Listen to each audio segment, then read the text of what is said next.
esta clase. Ya. Hoy consideraremos entonces el culto personal y familiar. Esto viendo en relación con el culto congregacional. Mayormente es el culto del día domingo, ¿no?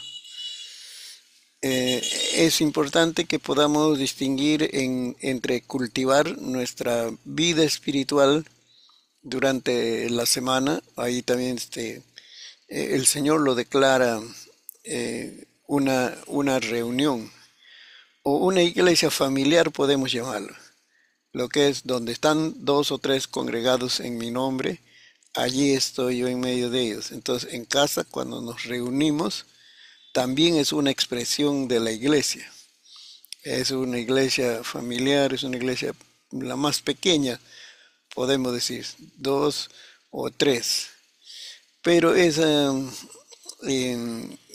esa reunión eh, repercute lo que va a ser en el culto congregacional, ya el día domingo, mayormente. A eso apunta entonces esta parte del tema, ¿no? Hemos visto hasta el presente que ¿qué es el culto cristiano? Junto con diferentes aspectos del mismo. Ahora queremos hablar del verdadero secreto del culto cristiano. Pues aunque éste se exprese de forma pública el domingo, ha de gestarse y nacer de una vida privada de devoción y comunión con Dios. Lo que ocurre el domingo en el culto congregacional, eso dice debe tener su nacimiento o su origen en nuestra vida devocional personal, lo que hacemos en la semana en relación a nuestro crecimiento espiritual. Por eso nos sigue diciendo, eh, no debemos entender el culto dominical como un lapsus religioso dentro de una vida profana, o sea, una vida mundana. No se trata de vivir durante la semana a expensas de una relación con Dios, posponiendo esto para el culto dominical. Es decir, a veces hemos hecho el cultivo de nuestra vida espiritual, lo hemos hecho esperando solo el beneficio del día domingo. Eh, y lo que está diciendo que esto sucede cuando es un estilo de vida alejado de Dios. Y ese lapsus religioso es un incidente, es es algo breve, no es la totalidad de la vida que se está viviendo para el Señor. Más bien es eso como un accidente, como un evento, como decir, único, claro, pero así no es el cristianismo. El cristianismo involucra todo, toda nuestra manera de vivir, no solo el domingo, sino toda la semana y todos los aspectos de nuestra vida. Entonces, esto nos está hablando de expresiones religiosas que podemos confundir con el verdadero culto a Dios. Entonces, la persona vive su vida lejos del Señor, pues, desconociendo a Dios en todas las decisiones de su vida durante la semana y se acuerda por instinto, no sé, por costumbre, que el domingo tiene que ir al culto y entonces es como un accidente en su vida normal. Y luego termina el culto y vuelve a su estilo de vida normal, pero lejos de Dios. Ese no es el culto, ese no es, vamos a decir, el estilo de una vida cristiana eh, que va a tener frutos, que va a tener resultados, ¿no? El domingo, dice, el culto de domingo ha de provenir y nutrirse de un culto de vidas santas y santificadas todos los días de la semana. El culto dominical ha de ser la expresión de toda una vida personal orientada hacia Dios. Solo entonces tendrá razón de ser.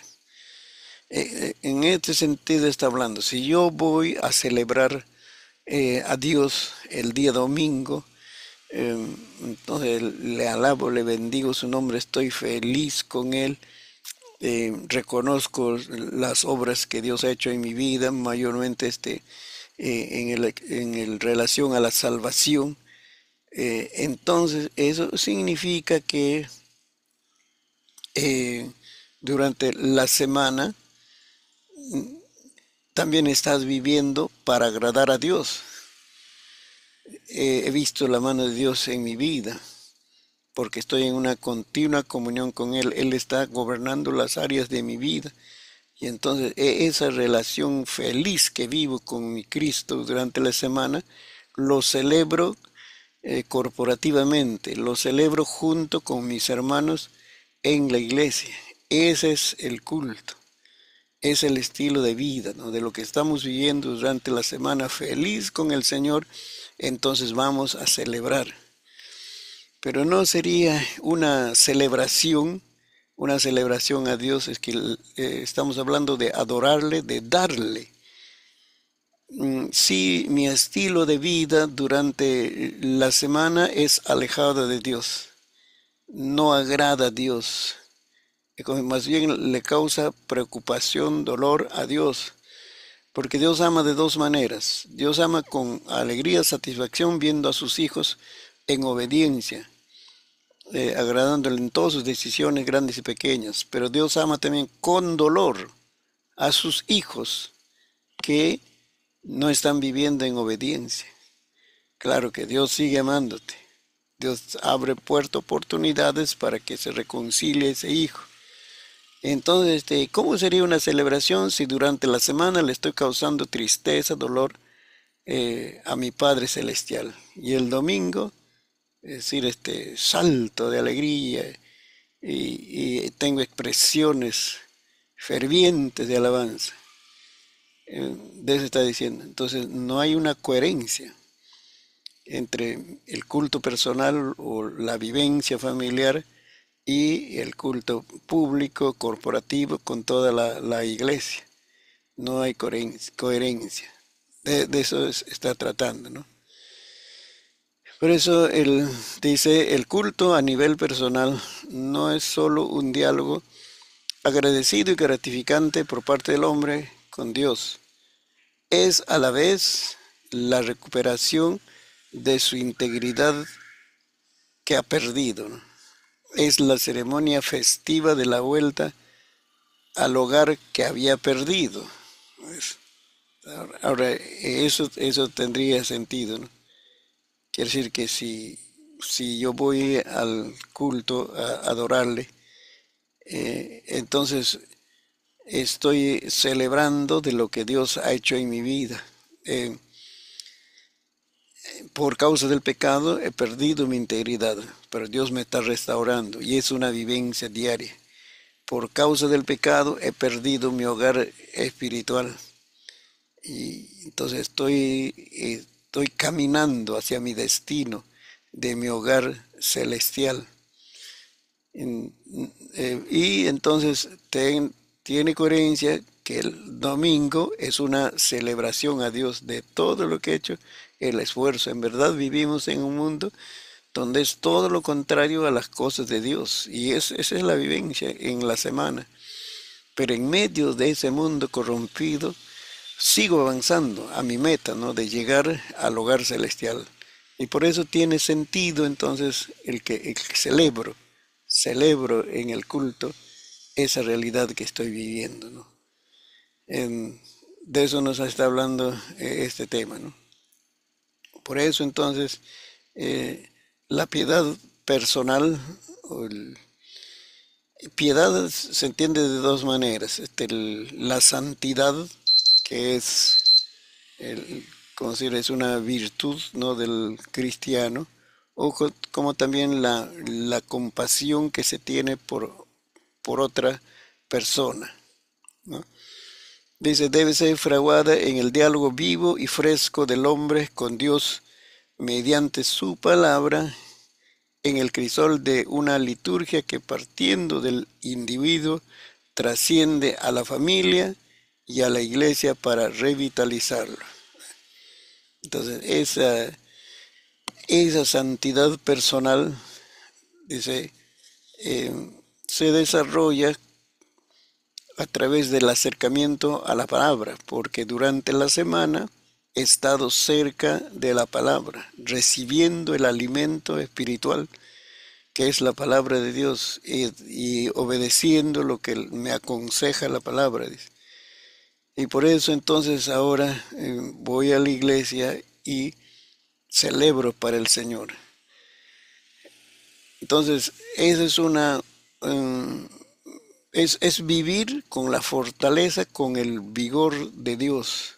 No es vivir según nuestras fuerzas, según nuestras capacidades, ¿no? de agradarle al Señor, ¿no? Vamos a hacer todo el esfuerzo, sino es vivir con los recursos que Dios nos da para vivir la vida cristiana. Eso nos ayuda.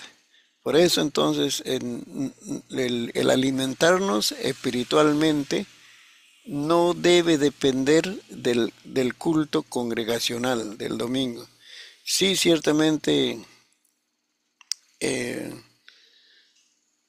recibimos palabra de Dios, que es el alimento a través de la enseñanza o el sermón del domingo. También es una manera como Dios hace llegar el alimento a nuestra vida. Pero también tenemos una responsabilidad personal de alimentarnos durante la semana de la palabra de Dios. Lo que está enfatizando es el uso de la Biblia para cultivar nuestra vida espiritual. Entonces, con esa cercanía a la Biblia, ese uso continuo de la Biblia, te prepara para disfrutar mejor el domingo. Y ahí recibes también alimento espiritual, así, ¿no? Nosotros no podemos decir, no, bueno, un día en el campo natural, ¿no? Un día, ya sea el domingo o el lunes, me doy, voy a decir, una buena alimentación, desayuno, almuerzo y cena, y ya no tengo tiempo para comer. Durante 4 días no tengo tiempo para comer, ya llegará el tiempo. No se vive así. Tenemos que comer en los horarios que el Señor ha puesto en nosotros por instinto, así, ¿no? No comemos una vez para la semana, pero no sé por qué nos acostumbramos en algunos casos de alimentarnos espiritualmente una vez a la semana. Habrá cristianos que dependen para su alimento espiritual, que es la palabra, solo de los domingos. Entonces, ¿cómo va a ser? ¿Cuál será la fortaleza de ese creyente? ¿Cuál será el conocimiento de la Biblia? Si solamente va a aprender un poco de la Biblia, porque él no va a recordar todo el sermón, toda la enseñanza no va a recordar. Un poquito va a quedar, y cada domingo un poquito y un poquito. Entonces, ¿cómo va a conocer la Biblia? Yo estoy bien seguro, he comprobado, el cristiano que lee la Biblia entiende mejor las enseñanzas, las predicaciones del domingo. Comprobadísimo. ¿Por qué? Porque él está cerca de la Biblia, él ha leído en alguna ocasión y el pastor menciona en forma general, ¿no? Aplicando de repente su sermón en alguna parte, alguna necesidad, situación de la vida. Entonces él entiende porque ha leído. Eso es muy importante. Pero el cristiano que no lee la Biblia, el pastor presenta buenas verdades, pero no puede tallarlo cada cosa por el tiempo, porque tiene 45 minutos el día domingo para predicar. Y entonces no va a entender, porque no ha leído la Biblia. De eso es bueno considerar, ¿no? Nuestro alimento espiritual, que es la palabra, no lo recibimos solo los domingos en el culto general, sino hay que cultivar. Eso es nuestro culto personal que está hablando, ¿no? en este tema. Luego, vamos adelante. Siguiente dice, al principio de la relación con Dios, con el hombre, dice, en el contexto, el contexto de ese tiempo, de la creación, era a nivel personal, así, ¿no? ¿Por qué? Porque Adán y Eva tenían una relación muy personal con el Señor. Dice, la presencia de Dios se paseaba en el huerto del Edén. Y por eso entonces cuando pecó Adán, el Señor es la primera pregunta que le hace al ser humano y le dice, ¿dónde estás? ¿Dónde estás tú? Y, y Adán responde, me escondí porque tuve miedo. Así que es una relación personal. Eso es muy importante, la relación personal con Dios para que sea significativo nuestro culto colectivo, en el culto corporal que es el domingo. Luego también está hablando otro contexto, dice, en la época patriarcal. La relación con Dios se establecía a través del patriarca o padre de la familia y la promesa que Dios le hace a Abraham sobre que sería él iba a ser parte o formar una gran nación. Esa bendición pasa a las demás familias, dice. Pues ahí está involucrado el llamamiento, las promesas, el propósito de Dios para las naciones. Entonces aquí ya vemos en otro contexto, en la época patriarcal, estamos hablando de Abraham, Isaac y Jacob. A los hijos de Jacob también se le llama patriarcas, los que formaron las tribus, ¿no? Y hay dos nietos de Abraham.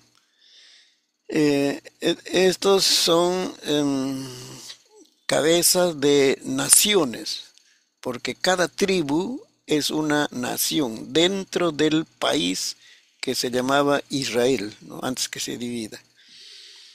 Entonces en ese tiempo, ¿quién era el responsable del alimento espiritual de ese? Era el patriarca o el padre de familia. Patriarca se le llama porque no solo cría hijos, sino cría generaciones.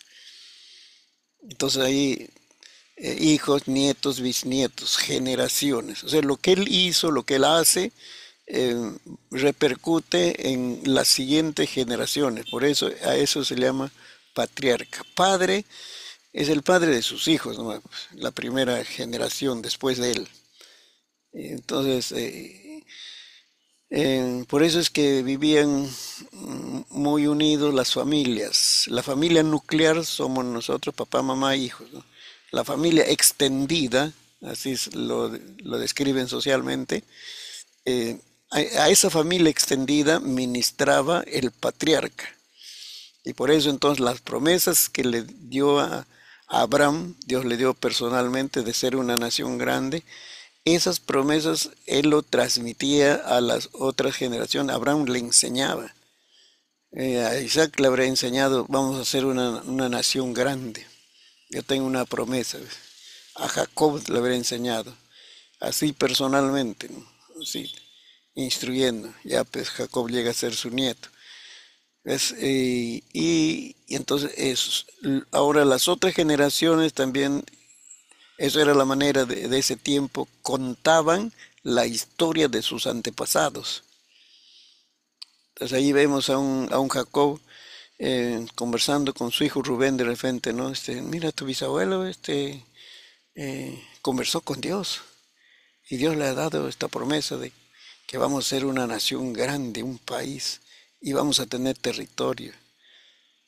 Ellos eran encargados de brindarle em, ese conocimiento, pero no es solo historia, sino que ese conocimiento que los llevaba cerca de Dios, porque le decía, Dios ha hablado, Dios nos ha dado promesa. Entonces las generaciones de Abraham, cuarta, quinta, sexta, séptima, décima, llegaban a saber que tuve un abuelo que habló con Dios y seríamos una nación grande y vencedora. Pues están recibiendo conocimiento, historia sí, pero historia que le ayudaba en su desarrollo espiritual y moral. De eso está hablando, de que como el Señor ha encargado, ¿no? En diversas ocasiones también la transmisión de esas grandes verdades que Él tiene. Posteriormente, ya dice, en el tiempo de Moisés, en el tiempo de Moisés, cuando el pueblo salió de Egipto, ya se va estableciendo, dice, en términos corporativos. Comienza a nivel personal Adán, luego ya a nivel de familia con Abraham, luego ya a nivel de congregación con Moisés. Y entonces ya ahí se ve todo mm, eh, reglamentos, se puede llamar, normas, cómo se debe adorar a Dios. Aunque antes había expresión de adoración a Dios, era por iniciativa propia o por intuición espiritual, podemos decirlo, pero luego ya está reglamentado cómo debe ser la adoración a Dios. En el tiempo de Moisés, cuando él recibe eh, no solamente los 10 mandamientos, sino todo lo que es la ley, ¿no? Y ahí hay mandamientos para todos los aspectos de la vida, ¿no? Entonces, allí se establece ya la adoración colectiva y también quienes deben ministrar, dirigir la adoración, cómo el hombre puede acercarse a Dios, el judío, ¿no? O hebreo, cómo se reconcilia con Dios y cuáles son también los castigos, las disciplinas cuando el hombre se aleja de Dios. Ya está reglamentado. Eso es lo que pasa, ¿no? Luego también en el Nuevo Testamento, cuando Pablo le aconseja a Timoteo, 1 Timoteo 4:16 dice, ten cuidado de ti mismo. Eso lo dice. Ahí le está enseñando establecer prioridades. Porque cuidándote a ti mismo, dice, ¿no? Vas a cuidar la doctrina, vas a cuidar a la iglesia. Entonces a Timoteo Pablo le está enseñando, ten cuidado de ti mismo en primer lugar. O sea, cuida tu vida espiritual. Así, cuidándote a ti mismo, tu vida espiritual, vas a poder ayudar a las familias, vas a poder ayudar a la iglesia. ¿Ves? Le está enseñando entonces a establecer em, prioridades, ¿no? Esto es en el ámbito de cuidar su vida espiritual. Es decir, por ejemplo, un padre que desea que sus hijos sigan el camino del Señor, entonces él tiene que agarrarse firme del Señor, agarrarse de las promesas de Dios, orar en esa dirección. Señor, yo creo que tú quieres salvar a mis hijos. ¿Ves? De ahí comienza, de él, cuidándose a sí mismo. Entonces él trata de ser el ejemplo para sus hijos. Él trata de vivir su vida cristiana. Les hablé también de que hay claves, hay cosas muy particulares en la vida cristiana que pueden ayudarnos a llevar nuestra familia a Cristo. Es que vivamos nuestra vida cristiana con gozo. Esa es la clave. Pero si vivimos lamentándonos de la vida cristiana, quejándonos de las responsabilidades cristianas, responsabilidad de la iglesia, entonces no vamos a poder llevar a nuestra familia a Cristo. Por eso está diciendo, ten cuidado de ti mismo, cultiva tu vida espiritual, disfruta. Tienes algunas dudas, ventila. ¿Por qué estoy pasando este sufrimiento? ¿Por qué algunos se expresan así? Salgo de un problema, entro en otro. Entonces, él debe ventilar esos asuntos en el altar con Dios.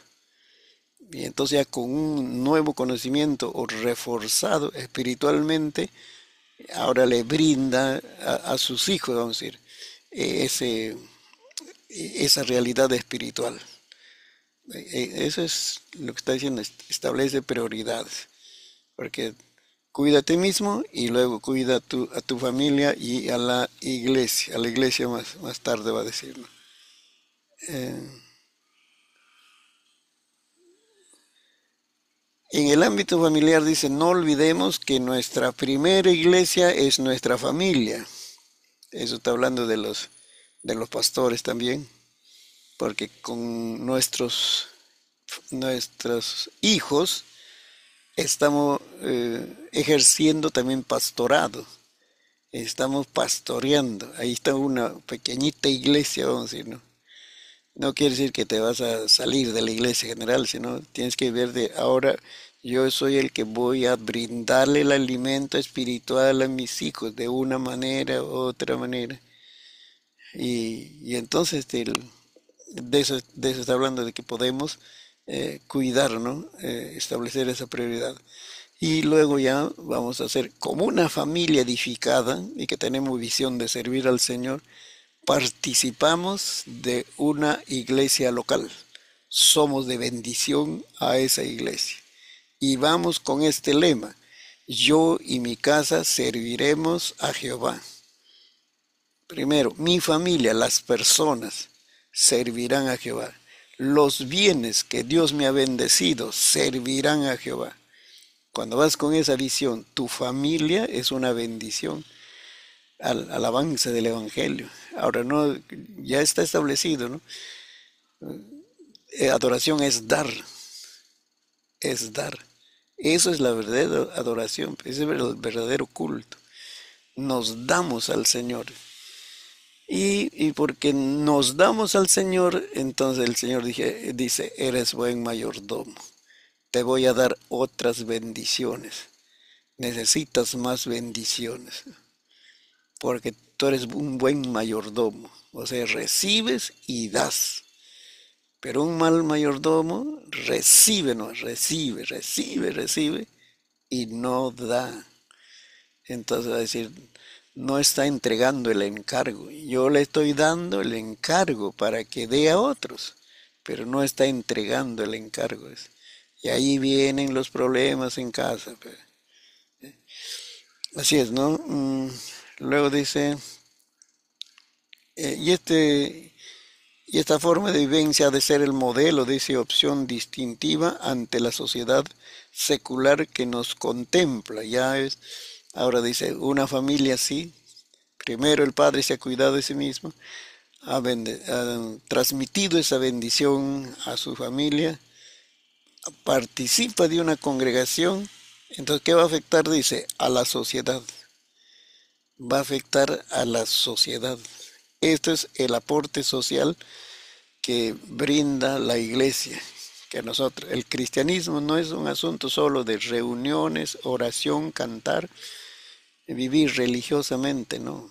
Nosotros estamos produciendo efectos sociales, en, porque sociedad no, son las personas que están viviendo y hacen diferentes actividades. Entonces, una sociedad es una ciudad, es un distrito, es un país, eso es sociedad. Entonces nosotros, cuando vivimos esta verdadera adoración, entonces somos de bendición a nuestro país. Imagínate, vamos a ir en tu distrito, en cada cuadra, 3, 4, 5 familias. En cada calle de una cuadra, mejor dicho. Una manzana tiene 4 cuadras, ¿no? En cada cuadra de una manzana, familias, familias. Y esas familias entonces son de bendición para las otras que no conocen. Crean un clima moral, crean un clima favorable para las futuras generaciones. Entonces, las otras familias van a ver lo que Dios está obrando en nosotros y van a querer ser como nosotros, porque reflejamos la imagen y semejanza de Cristo. Hay un aporte social. Les hablé también, vale la repetición, que de nuestra familia cristiana no deben salir los delincuentes, los sicarios, los extorsionadores. Entonces, ¿qué aportamos para la sociedad? Hombres de bien, mujeres de bien, nuestros hijos. tengan profesión, oficio, negocio en esta tierra, van a ser personas de bien. Y entonces la sociedad va a mejorar, esa ciudad, ese país va a mejorar, porque hemos aportado eso. Pero si nuestra familia aporta delincuentes sicarios, ¿cómo va a ser el país? Entonces, eso es lo que estamos viendo. Por eso es importante el culto privado, dice. Entonces, estos cambios, estos efectos, no se va a lograr solamente yendo al culto el domingo y esperando que ahí suceda el gran milagro. Ella, no, cada día tenemos que vivirlo y entonces seremos efecto. Imagínate cómo será un culto, pues un culto donde eh, hemos vivido con Dios durante la semana y luego vamos a dar al culto. Y damos capacidad espiritual, fortaleza, aliento, tu salud es un saludo de bendición, vamos a decir, de ánimo. Una persona que está ahí, de repente ha perdido ya la visión de la vida, está desesperada, pasa tantos problemas con tu salud, como se percibe algo de esperanza, puede haber salida en este mundo, llegas a ser de bendición. Qué culto sería, ¿no? Entonces las personas que vienen a visitar a la congregación por primera vez salen bendecidas. No solamente por lo que sucedió en plataforma, buen predicador, buena música, buenos materiales de audiovisual, sino por lo que sucedió en la comunión, el, el relacionarse los cristianos con los nuevos o simpatizantes o amigos que llegan a la iglesia. Por esas cosas, por esas relaciones, pueden estar sucediendo milagros. Así que es que está hablando de prioridades, dicen, en esta parte, desde que habló de Timoteo. Um, Seguimos adelante, unos minutitos más.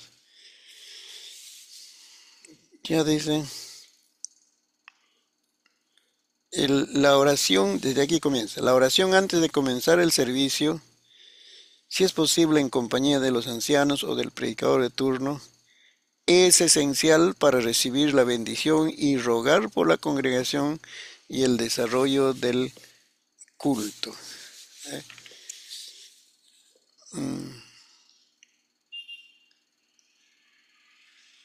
Luego dice los obispos, coincide la palabra en resaltar como uno de los principales el de gobernar y tener en sujeción a la familia y a los hijos. Es el orden natural establecido por Dios y el culto eclesial solo se verá expresado y bendecido cuando provenga de un culto personal y familiar ya satisfecho. ¿Ve? Así que un culto, vamos a ponerlo en nuestras palabras, ¿no? Un culto significativo de provecho, de bendición, dice, va a venir después de un culto personal y familiar, que hayan estado satisfechos, felices han estado los que han celebrado ese culto personal, ese culto familiar, conversando con las familias, edificando. A veces hay reuniones familiares, pero a veces hay culto familiar, puede ser en la familia, donde no es el culto que lo trasladamos de la iglesia, sino es menos, tiene menos parte, menos formal, mejor dicho, ¿no? Pero se usa la Biblia y tenemos un tiempo de acercamiento a Dios. En cambio, en la reunión familiar es una conversación de las necesidades que hay en medio, alegría, celebramos o recordamos cosas que ha pasado. Y es bueno para ir desarrollando esos puentes de comunicación, sobre todo cuando hay hijos pequeños, esa reunión familiar, aparte del culto familiar, fortalece ese nivel de confianza. Entonces el niño cuenta, habla su cosa y todo lo escuchamos. Lo que habla ese niño es interesante y cuando es adolescente, por naturaleza el adolescente se centra en sí mismo y poco habla o vamos a decir resolver sus problemas por él mismo. Pero en algún momento tiene el deseo de hablar. Y como ha encontrado un ambiente de confianza, papá, mamá o sus hermanos así, él puede hablar, porque hemos cultivado puentes de comunicación.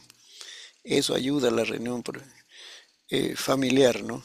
Entonces dice, cuando estás satisfecho, esa reunión familiar, entonces mira, va a bendecir el culto general, ¿no? Que ya estamos hablando del día domingo, ¿no?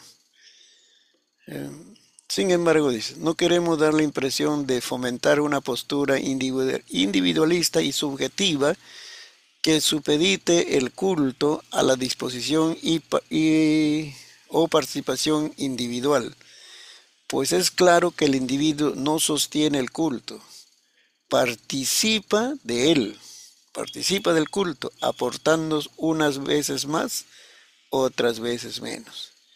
Siempre es Dios quien preside tanto el culto personal como el comunitario o corporativo, ¿no? Y aunque es cierto que el culto varía en función de la actitud y disposición de los fieles, el énfasis no se hace sobre la congregación, sino sobre el Dios que la convoca, que es un Dios que no cambia nunca. Eso deben subrayar, porque hemos estado hablando de que nosotros hacemos un culto personal, cultivamos nuestra vida personal, vamos a dar bendición a las personas, ¿no? Y los amigos van a ser bendecidos, todos, parece que estamos centrando el culto en la persona. Pero aquí es bueno ese apéndice, vamos a ir, ¿no? ¿Cómo termina esta parte? La razón del culto es Dios, no es la persona, no es, no es el creyente, no es el amigo, es Dios, porque a Él le adoramos. Eso debe ser. Y Dios es Dios, haya conversiones, no haya conversiones, lleguen al cielo, no lleguen al cielo, Dios es Dios.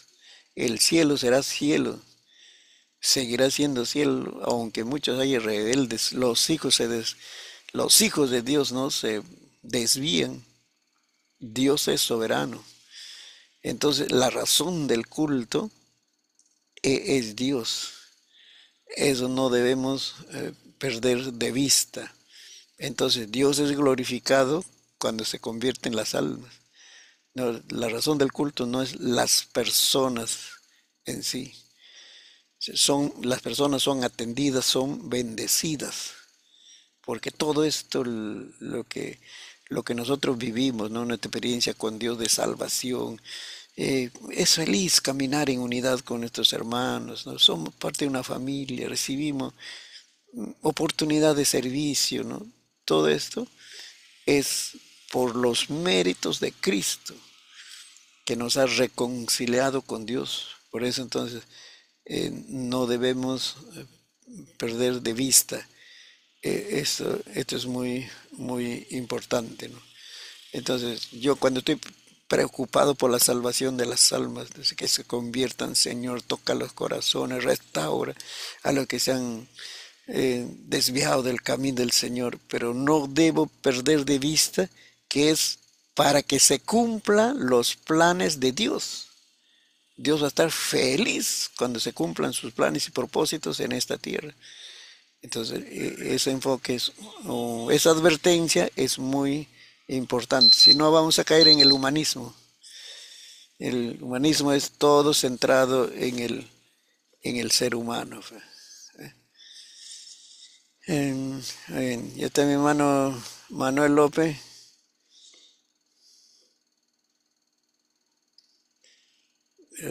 ¿No está?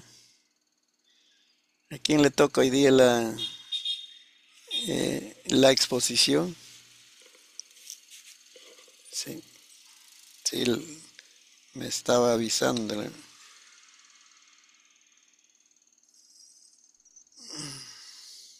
Pastor, buenas noches. A mí me toca con el hermano Manuel, pastor. Ya, usted toca la primera parte. Sí, pastor, a mí me toca la primera parte. A ver, ya. Entonces, puede comenzar, hermana. Amén, Si, pastor. si tienes tu diapositiva, me envías para de aquí compartirlo. ¿Yo puedo compartirlo, pastor? A ver, tendré que hacerte coanfitrión. Voy a Pastor, un favorcito, pastor, todavía no llego a mi casa, pastor, antes que lo pasen, me van a dejar vacío, sino a mí, pastor. ¿Cuánto tiempo necesitas? Yo llegaré en 12 minutos exacto, aunque sea volando llego. Ya, Ya, pastor, un favor. ya, ya, Estoy vamos ahorita. entonces, ya. Seguimos entonces, vamos a esperar a nuestro hermano Manuel López. De aquí sigue el tema, la presidencia del culto. ¿Quién debe dirigir el culto? Ahí vamos, ¿ya? ¿Quién debe dirigir el culto? Dice. En forma general, antes de detallar, ¿no? Esto del culto, incluso de la estructura que tenemos nosotros los templos, se ha heredado de la iglesia romana, de ese tiempo de decadencia que hubo, ¿no? La historia de la iglesia, ¿no? Entonces, por eso es que también tenemos que mm, eh, hacer algunas revisiones, no sé. Ahora ya se está dando eh, mayor, estamos desprendiendo de todo eso de la tradición que nos ha acompañado. Entonces, en la tradición estaba de que los que dirigen el culto tenían que ser solamente los oficiales.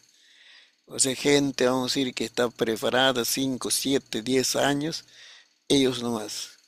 Y los laicos que llamaba, el público en general, van a la iglesia, pero no dirigen ninguna parte, solamente son oyentes ahí. Y cuando les toca participar, responden automáticamente una pregunta, una palabra. Cuando dicen, antes era decir, en la iglesia romana, pues, cuando leen la Biblia, es palabra de Dios. Y entonces el pueblo responde, ¿no? Y ahí tienen todo un diálogo ya estructurado. Y también en la iglesia cristiana evangélica, que es, a su nombre, el pueblo responde, gloria a Dios. Entonces, todo eso hemos heredado. ¿Y qué le toca al pueblo? Escuchar, escucharnos. Entonces, esta parte nos va a ayudar eh, a ver quién debe dirigir o quiénes deben estar en la parte de la dirección del, del culto. Eso es su énfasis, ¿no?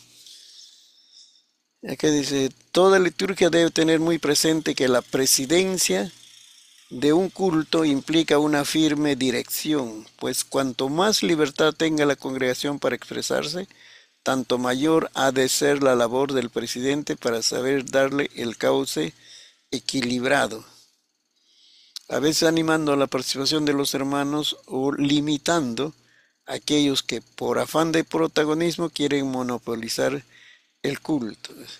¿Qué dice? Debe ser, dice, una firme dirección, porque nosotros, claro, de repente estamos participando de un culto pasivo. Sí, hay bendiciones en los hermanos, pero imaginemos donde, a ver, un culto donde hay manifestaciones del Espíritu. Y, y cuando hay lo bueno de Dios, también el enemigo trata de falsificar, malobrar todo eso. El que dirige debe tener, dice, una firme convicción. ¿Cómo va a dirigir? Él debe tener el discernimiento necesario o tener gente capacitada que puede ayudar en el desarrollo del culto. Es, es, el, es el caso que está diciendo. Es muy importante para lograrse provecho. Ahora me estoy imaginando un culto del libro de Corintios, Primera Corintios. Si usted lee Primera Corintios 14, eh, había ahí algunos problemitas en el culto en cuanto al hablar en lenguas y las profecías. Entonces el apóstol Pablo ordena cómo debe ser el culto. Y otro desorden había en la celebración de la cena, cena del Señor, porque no era solamente el pan y el vino, sino la comida que llevaban y comían así delante de todos. Entonces el apóstol Pablo está corrigiendo desórdenes en el culto. 1 Corintios 11 y 1 Corintios 14. Yo me imagino ahí en el culto de Corinto, entonces una hermana que empieza a hablar en lenguas. Alguien le tocó dirigir la parte de la oración y empieza a hablar en lenguas. Como no había equipo de sonido en ese tiempo, ella tiene buena voz y sigue hablando en lenguas, sigue hablando en lenguas. Ya es una manifestación del Espíritu, pero dice, la persona tiene gobierno sobre sí mismo, pensando dónde estoy hablando en lenguas. Por eso dice Pablo, si tú tienes 10.000 palabras en tu devocional, ahí habla las lenguas que quieras, 10.000 palabras, pero en la iglesia 2 o 3 palabras, dice. Para tu edificación sí puedes orar, están orando otros, pero no necesariamente tienes que alzar la voz y otros que están tratando de orar tienen una voz baja, como que se desorienta, ¿ve? Me está tratando de corregir ahí. Sigo pensando en ese culto de 1 Corintios. Había profecía. Entonces, una hermana ahora brinda profecía y el otro también brinda profecía. O sea, antes que termine de hablar, dice el Señor dice esto a toda la iglesia, hermanos, todo, y el otro empieza a profetizar. Y hay una tercera persona empieza a profetizar. Y total, hay 3 profetas. Me estoy imaginando por el texto. ¿Y, y, y qué va a escuchar la congregación? Si dice, los 3 tienen mensaje para la iglesia.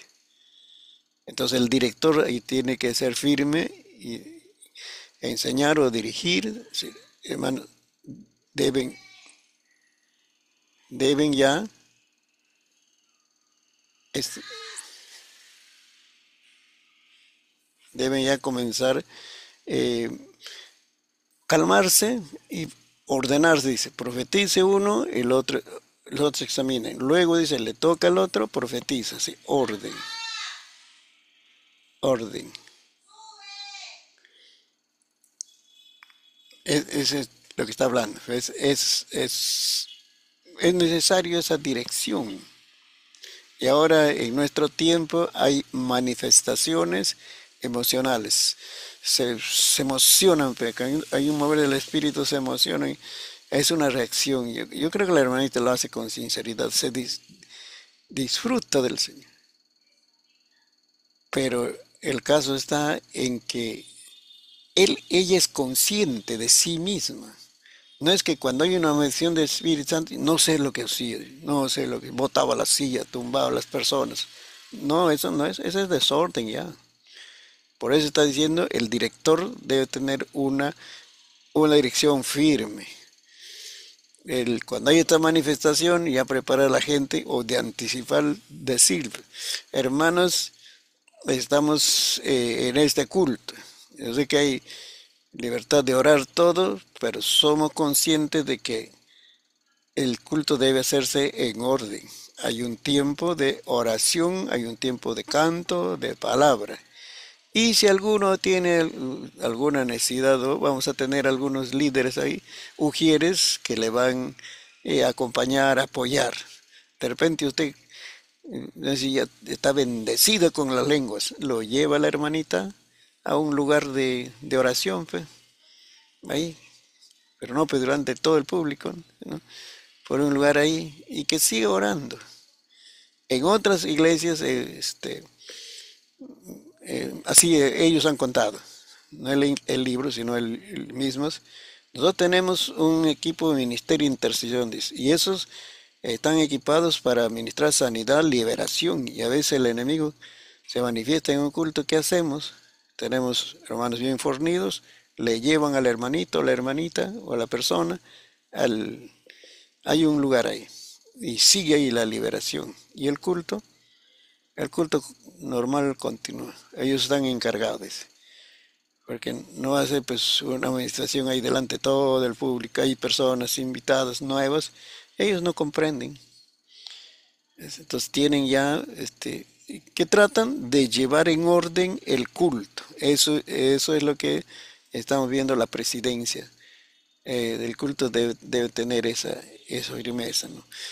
Y de cuando en cuando enseñar a los hermanos cómo participar en el culto de una manera ordenada, provechosa, significativa para ellos, cómo participar del culto. No es solo ir, sino sacar provecho de mi asistencia al culto. Y por eso entonces, hay escuela que se puede desarrollar. Hermanos, este es el consejo. A ver, ya estamos 2 y 3, le hemos dado nuestro tiempo. Mi hermano llegó. Ahí está mi hermano Manuel. Bienvenido. Comenzamos con nuestra hermana Aida Mauricio, pero lo voy a hacer coanfitrión. A ver, a ver, a ver. Eh, ¿No es esto? Hermana Aida, a ver.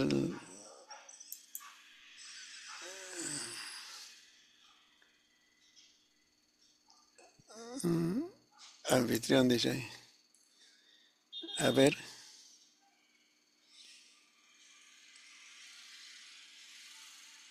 Ya, usted va a ser anfitrión, hermana. Aquí me pide eso para que pueda compartir, ¿ya?